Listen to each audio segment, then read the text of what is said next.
And we are back, part two, with my cousin Mariah taking her time out of her busy schedule to be on this podcast and let me interview her. I'm very honored and privileged, and shout out to everybody out there who was watching the Tasha, John, everybody was hit me up. My boy David, he was very, very impressed with your knowledge about mortuary science.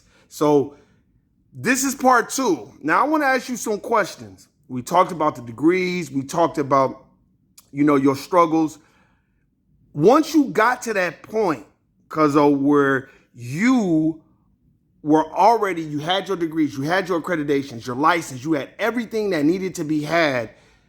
Were you satisfied, or were you feeling like, okay, they not paying me enough money for the amount of work they want me to do? Did you feel like that? Kind of speak to that.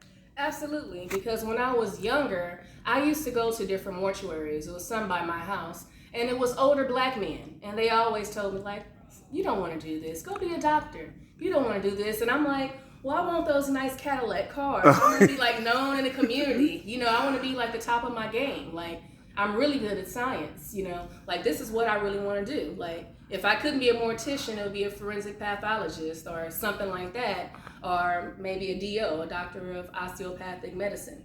That's kind of what I wanted to do, but I was like, didn't want to go to school any longer. I've done enough school. Okay.